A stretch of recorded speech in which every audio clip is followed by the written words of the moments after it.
So my name is Cath and this is Tony. We're GPs who work in Corona Downs in Queensland, Australia. We set up our own practice about 4 years ago, and this is a little bit of a story about us.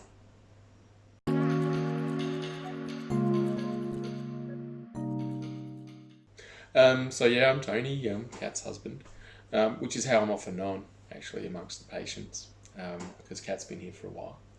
You're actually called Dr Hester. I am called Dr Hester sometimes, yes. A few years back, we started to think about whether we might like to have our own practice or not. This was around the time when we were thinking it would be difficult for us to find a practice that had the right sort of culture and the right sort of ethos that we were looking for. And I guess we came to the decision that maybe that was something we would do ourselves and set up ourselves.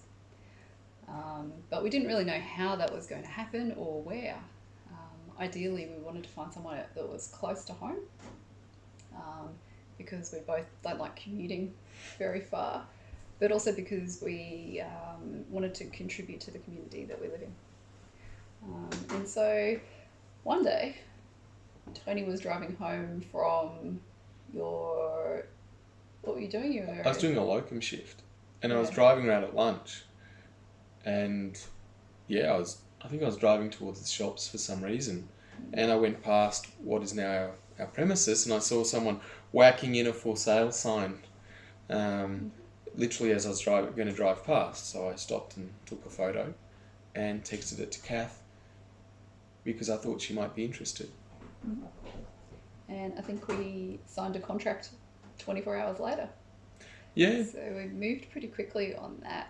And I'm glad we did, because it's worked out really well. So that was about 5 years ago. And since then, we've even been able to extend the practice further. So we've added on a section at the back and done a lot of internal improvements. And I think it has a nice feel to it, because it was a house way back in the 80s when it was first built. And I think people still feel comfortable going into the practice because it's not like a big commercial shopping centre building. You know, it's a place where people come to talk about their problems or to share their problems. I think setting up our own practice was really important because we knew the type of place we wanted to work. And we knew probably the easiest way of working in that place was actually to make it ourselves. So we wanted a place where the culture was excellence in general practice, quality general practice, but also a really nice place to actually be.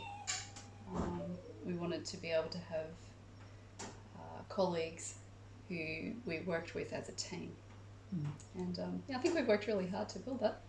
Yeah, look, I think culture is a really important aspect of it. I think because culture is not necessarily tangible, people often underestimate it. But if I look at what I'm most proud of, it does relate to culture. So culture is what you do. So when something goes wrong, we might have our initial frustration at it, but culture is your ability to see beyond that and to find something workable. Culture is wearing crazy scrubs on Thursdays. Culture is celebrating, the anniversary of the practice opening. It's having the staff round for a Christmas party. It's even just sitting in the tea room, hanging out, just having a talk at lunch. I'm proud of the job that we do, and a big part of that relates to how we do it, and how we do it is culture. And I think that's something you have to be conscious of and continually working towards, because it will always change, sometimes for the better and sometimes for the worse. And I think in some ways it's a bit like a garden, in the sense that you've always got to be maintaining it. Look, it's nebulous, which makes it hard to pin down. But, kind of like good quality general practice, the fact that you can't directly measure it doesn't mean it doesn't exist. So before I studied medicine, I actually did a degree in engineering. And one of the best things about starting our own practice is I've actually been able to use some of my skills in design and IT and basically facilities sort of management now that we have our own place.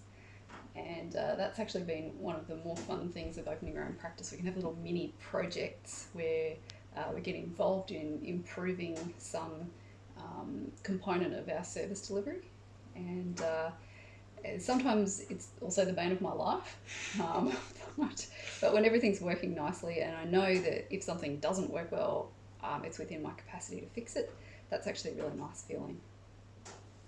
Yeah, I think one of the really enriching things about starting the practice is that there are elements of it that I look after that are my strengths, and there are elements that Cath does. I think if it were left up to me, what we'd see is not what we have.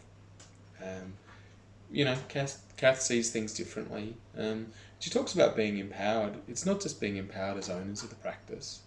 We delegate a lot of responsibility to the various groups within the practice. So we let the receptionists organise cover and leave in general terms. They can order supplies. They're the first and the last people who our patients see. It's important that they feel like they're a part of the practice, that they identify with it and they value it. And I think if you don't trust them to buy a $50 cartridge of ink, you probably shouldn't trust them to see your patients before you or after you.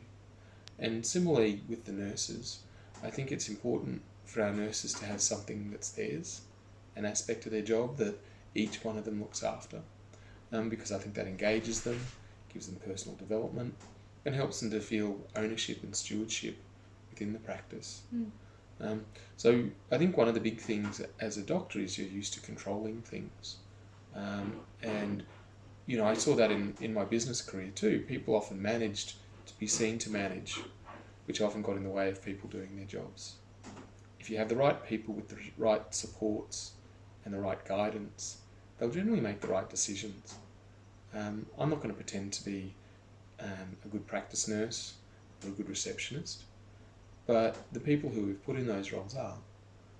And I think culture is also letting those people make those decisions, accepting that sometimes they'll get them wrong, but most of the time they'll get them right.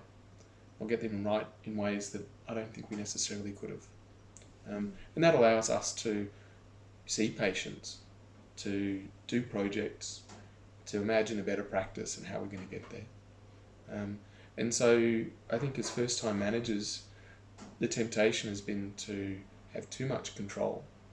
But I think decentralising control has really been a good thing for us. And I think it's been really enriching and rewarding for our staff. We have tried to set up more of an organic structure, I guess, to the business where people have their own delegated roles and responsibilities, and they have their own autonomy to make some decisions. And I think that's also really important in part of our culture, where everybody is valued as a team member because they all have their own area that they look after. So between signing the contract on the property and getting getting our first patients, it was about 8 months, I think, until we opened. A lot of work. We had to get it rezoned as a medical facility before we could really start doing anything. And of course then we had to start the process of equipping the practice and setting it out in a way that would mean that we could become accredited, especially as a training practice as well. I don't know where to start with that because there was so much. Yeah, and you did a lot of the heavy lifting. At that time, I did locum work to keep things ticking over, and Cath was working 2 days a week doing skin checks. There are just so many different facets. There are the administrative elements, such as the zoning, making sure the hours are okay with the council, things along those lines. There was the facilities. The more fun part of it was the building. You like that. Building the facilities and working out the layout of the rooms. That was the fun part, but it's probably one of the easiest parts. A lot of the stuff that's tricky is stuff that you don't really even think of. It's like, how are you going to manage your clinical waste? What sort of booking systems are you going to use? How are you going to process payments through to Medicare? That sort of stuff. It's kind of the boring stuff, but it's all very fundamental to how the place operates. Yeah, one of the other things that we did that really expedited the setting up of the practice was we came across a practice manual. The manual helped us to, I guess, organise the policies and processes of the practice. So we set ourselves the goal of getting accredited within 6 to 8 weeks of the practice opening.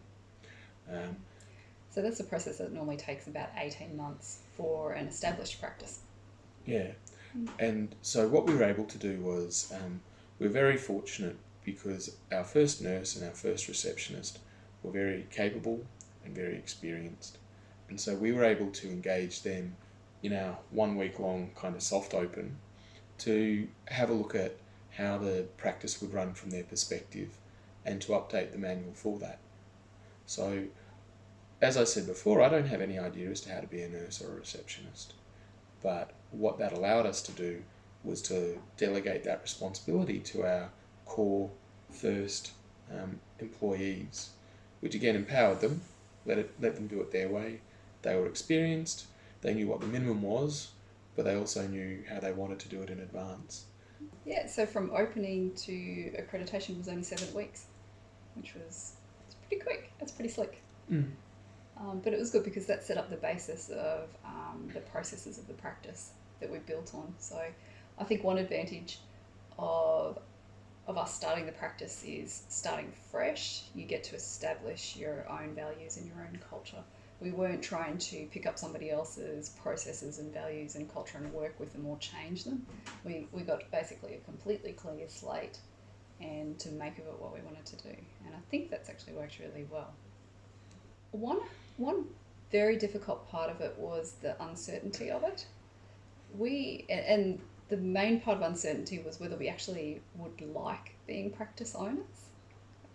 That's not something that you get to sort of test out before you buy, you know.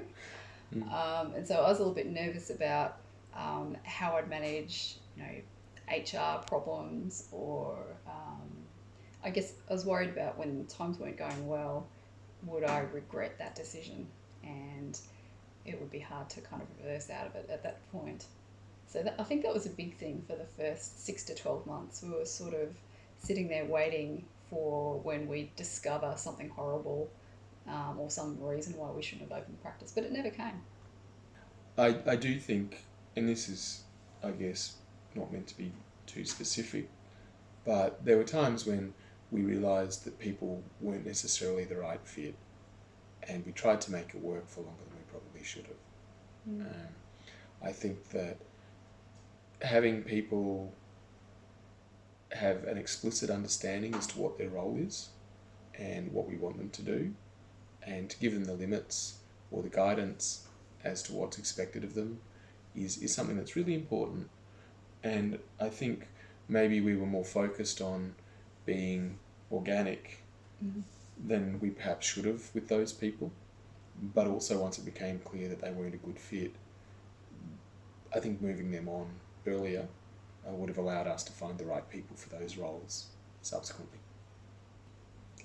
So working together was actually really good setting up the practice because we have totally different sets of skills, but they work together really well. So you have the more accounting side of skills, I have the more engineering, IT side of skills, and between the two of us we work out the HR and the, you know, the business management side of stuff together. So that actually worked really well. Working together clinically was something that we actually did before we opened the practice, so we knew that was going to work well also. We trained together, so I think we've got a very similar outlook clinically in terms of evidence-based medicine and quality general practice. But I guess the other thing I'd say is we attract different types of patients, and in our practice together that works really well because people will tend to gravitate to one or the other one of us in the practice, and it's good for people to have that sort of choice. I'd say we have similar principles but different styles. But working with Cath it's a real privilege. We are a team in every aspect of our life. I think that it's important when you're in a team to know what you can do and to put your ego away when the other person can do it better. I hope our practice in 20 years is not doing the same things that we're doing now. Not because they're wrong now, but because we'll be able to be better at that point. Yeah, complacency is not a virtue. And yeah, look, that's, to be honest with you, that's one of the things I really appreciate about working with Cath. That she just keeps things moving forward. I have lots of ideas. She has lots of ideas. She's an ideas woman. Some of them are even good. Some of them.